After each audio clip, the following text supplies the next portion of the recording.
Auzubillahiminash-shaytanir-rajim. Bismillahir-rahmanir-rahim. Assalamu alaikum to all of you. First of all, student, I want to congratulate you that now you are in new class, and today we are going to start our first chapter. Our first chapter is chapter number 1. Chapter 1, which is about the organ system of our body. Organ system of our body. As you know, you have already studied about the human organism, or you know very well that there are two types of things, living things and non-living things. And when we talk about the living things, we have two categories: unicellular organism and multicellular organism. So, multicellular organism, you know very well, the organism which is made up of many cells or group of cells. So student, when we talk about the group of cells, तो यहाँ पे जब हम organisms की बात करते हैं तो organisms किस तरह से बन रहे हैं उसके पीछे एक कहना चाहिए एक सीरियल चेन होती है कि स्टेप बाय स्टेप जो है वो जाके एक मल्टी सेलुलर ऑर्गेनिज्म बनता है, क्योंकि हमारे पास दो ग्रुप्स हैं, यूनिसेलुलर और multi cellular. Unicellular organism, the organism which have only one cell, their body consists only single cell. ठीक है, तो जब यूनिसेलुलर ऑर्गेनिज्म ये भी एक ऑर्गेनिज्म ही है, यानी कि एक सिंगल सेल है, बट उसके अंदर डिफरेंट मेटाबॉलिक एक्टिविटीज़ को परफॉर्म करने के तमाम ऑर्गेनील्स उसके पास मौजूद हैं.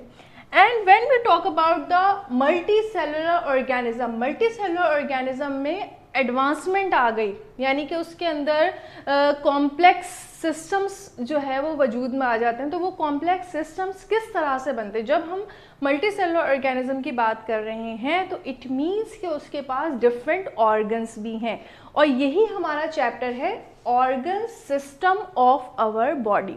तो organ system of our body हमारा किस तरह से काम करता है कि हमारे पास सबसे पहले the single cell, because you know very well cell is the basic structural and functional unit of life. Cell की क्या डेफिनेशन होती है? Cell is the basic structural and functional unit of life, यानी कि जहाँ पे भी सिंगल सेल मौजूद है, सिंगल सेल एग्जिस्ट कर रहा है, इट मीन्स कि वो लिविंग ऑर्गेनिजम्स हैं. ठीक है, अब बात करते हैं नेक्स्ट स्टेप पे. जिस तरह से मैंने बताया कि जब हम ऑर्गन सिस्टम या ऑर्गेनिज्म की बात करें तो वो एक स्टेप बाय स्टेप एक प्रोसेस है, जब जाके फाइनली ऑर्गेनिजम्स बनते हैं या ऑर्गन सिस्टम वजूद में आता है. ठीक है, सिंगल सेल. अब सिंगल सेल्स के बाद जब ग्रुप ऑफ सेल्स, यानी कि ग्रुप ऑफ सेल्स आपस में कंबाइन होते हैं and they perform a particular function, that step is called as tissues. The next stage is tissues. Tissues, how can you define the tissues? Tissues are the group of cells which are similar in structure and function, and they perform, यानी कि उसका structure जो है वो मोर और less similar होता है, and they perform a particular function. उनका एक स्पेसिफिक फंक्शन होता है जो कि टिश्यूज परफॉर्म करते हैं. ठीक है, उसके बाद सेल्स के बाद tissues. When the different tissues combine together, जब डिफरेंट टिश्यूज आपस में कंबाइन होते हैं तो फिर उसके बाद क्या बनता है? ऑर्गन. फिर क्या वजूद में आता है? ऑर्गन. ठीक है, यानी कि your heart is an organ. आपका हार्ट जो है वो एक ऑर्गन है, तो उसका एक फंक्शन है कि हार्ट क्या कर रहा है? मुसलसल पंप कर रहा है. अब उसके अंदर सिर्फ और सिर्फ एक तरह के टिश्यूज नहीं है, या वो यूनिसेलुलर ऑर्गेनील नहीं है, उसके अंदर डिफरेंट मल्टीपल सेल्स हैं, और मल्टीपल सेल्स आपस में कंबाइन होकर क्या बना रहे हैं? पहले स्टेप में वो टिश्यूज़ बना रहे हैं, जिसमें टिश्यूज़ में कार्डियक टिश्यूज़ होते हैं, स्मूथ मसल्स, स्मूथ जो है वो, उसके अलावा उसके डिफरेंट टाइप के टिश्यूज़ आपस में इन्वॉल्व हो रहे हैं, तो आपका हार्ट जो है वो स्पेसिफिक फंक्शन परफॉर्म कर रहा है. इसी तरह जब हम बात कर रहे हैं आपके एयर की, तो एयर का काम क्या है कि वो सुनने का काम कर रहे हैं, ठीक है। लेकिन अब यहाँ पे आपके स्किन भी इन्वॉल्व है, इसके अंदर एक सॉफ्ट बोन कार्टिलेज भी मौजूद है, तो यानी कि डिफरेंट टाइप के टिश्यूज़ आपस में कंबाइन हो रहे हैं। इसमें हमारे पास एपिथेलियल टिश्यूज़ भी आ जाएंगे, कनेक्टिव टिश्यूज़ भी आ जाएंगे, ठीक है। तो ये डिफरेंट टिश्यूज़ मिलके एक ऑर्गन बना रहे हैं और उसका एक अपना स्पेसिफिक फंक्शन है। नेक्स्ट स्टेप में हमारे पास ऑर्गन आ गया। फिर जब डिफरेंट ऑर्गन्स आपस में कंबाइन होते हैं तो फिर हमारे पास बनता है क्या, ऑर्गन सिस्टम। क्या बन जाता है, ऑर्गन सिस्टम। ऑर्गन सिस्टम यहाँ पे क्या है कि जब डिफरेंट ऑर्गन्स आपस में कंबाइन होते हैं, फॉर एग्जाम्पल जिस तरह मैंने हार्ट की बात की कि हार्ट एक ऑर्गन है, हार्ट इज एन ऑर्गन, ठीक है। लेकिन जब हम उसके सिस्टम की बात करते हैं, when we talk about the circulatory system, circulatory system क्या है, सर्कुलेटरी सिस्टम एक ऐसा सिस्टम है जिससे आपकी पूरी बॉडी के अंदर ब्लड जो है वो सर्कुलेट कर रहा है।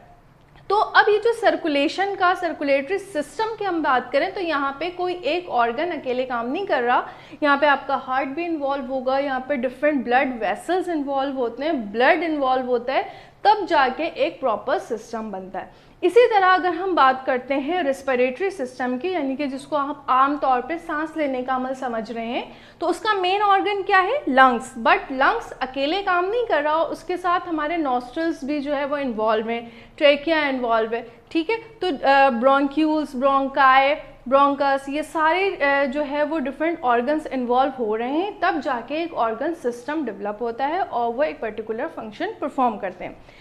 And when different organ system work together, they form an organism. यहाँ पे क्या बन जाता है, एक ऑर्गेनिज्म बन जाएगा, ठीक है।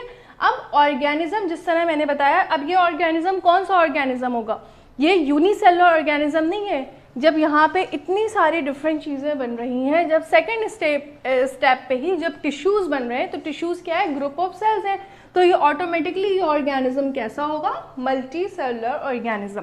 तो यहाँ पे आपको ये स्टेजेस याद रखनी है, सेल, सेल के बाद टिश्यूज़, टिश्यूज़ के बाद ऑर्गन, ऑर्गन के बाद ऑर्गेनिज्म, एंड डिफरेंट ऑर्गेनिज्म के बाद ऑर्गन के बाद ऑर्गन सिस्टम, ऑर्गन सिस्टम के बाद ऑर्गेनिज्म, ठीक है।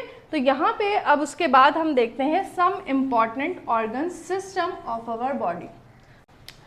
Now we are going to discuss the important organ system of our body. There are some systems of our body. First one is digestive system.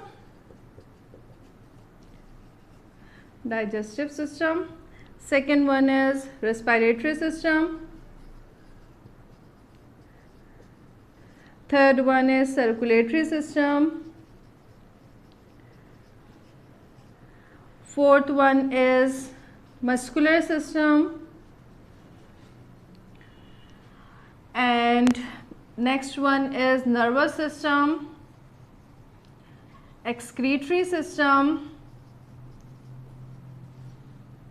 urinary system,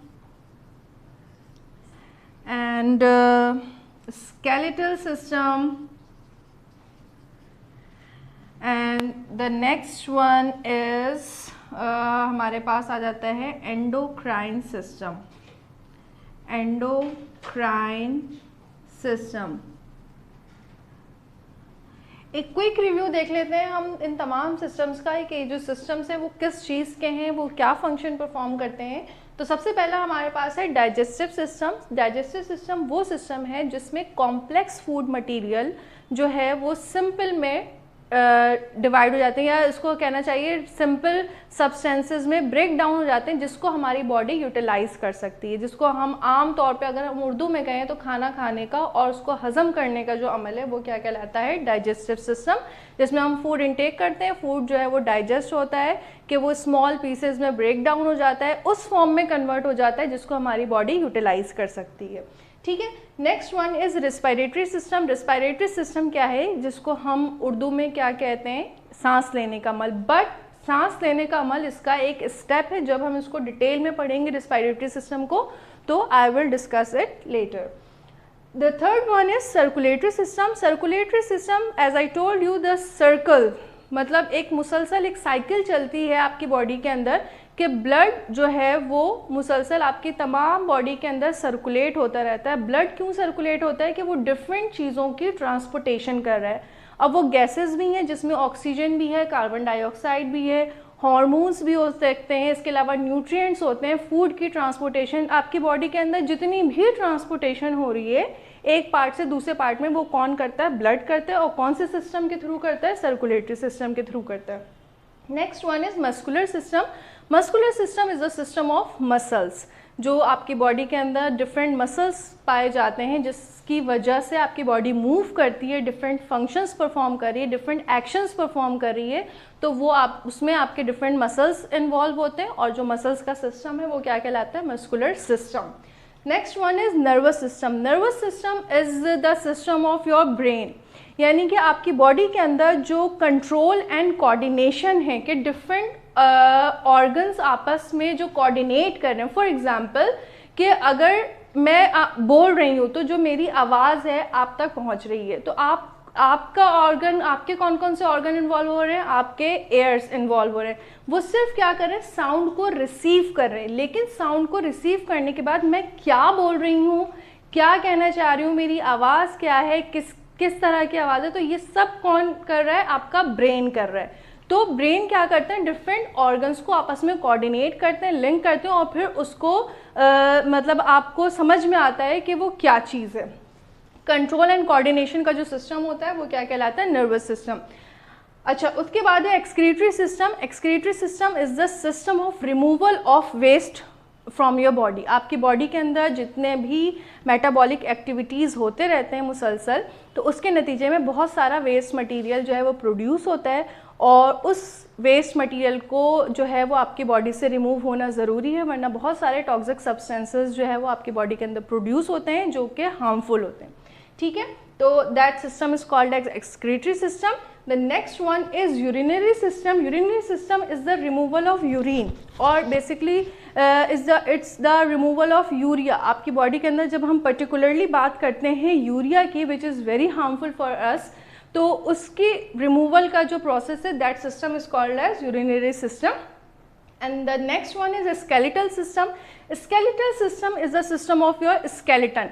And what is a skeleton? Skeleton क्या है कि आपकी body के अंदर जो पूरा एक bone का फ्रेमवर्क बना हुआ है, आपके स्कल से लेके आपके फीट तक जो पूरा एक बोन्स का, हड्डियों का जो एक ढांचा मौजूद है, उसका system, that system is called as skeletal system. And the last one is endocrine system. ये इससे पहले हमने जितने भी सिस्टम्स पढ़े ये आपने छोटी क्लासेस में भी पढ़े होंगे, लेकिन एंडोक्राइन सिस्टम जो है वो फर्स्ट टाइम आपको डिस्कस किया जा रहा है। Endocrine system is the system of hormones. आपकी बॉडी के अंदर कुछ ऐसे केमिकल्स रिलीज़ होते हैं जो कि आपके कंट्रोल एंड कोऑर्डिनेशन का काम करते हैं, वो मैसेंजर के तौर पे काम करते हैं और डिफरेंट एक्टिविटीज़ को कंट्रोल करते हैं। उसमें आपकी ग्रोथ आ जाती है, आपकी मेंटल हेल्थ आ जाती है, आपका साइकोलॉजिकल इश्यूज़, इन तमाम चीज़ों को कंट्रोल करने के लिए हमारी बॉडी के अंदर कुछ स्पेशल केमिकल्स रिलीज़ होते हैं। वो स्पेशल केमिकल्स क्या कहलाते हैं? हार्मोन्स कहलाते हैं और उन हार्मोन्स का जो सिस्टम है वो कहलाता है एंडोक्राइन सिस्टम। ठीक है, that's all for today. I hope you understand it and enjoyed it. See you soon. Allah Hafiz.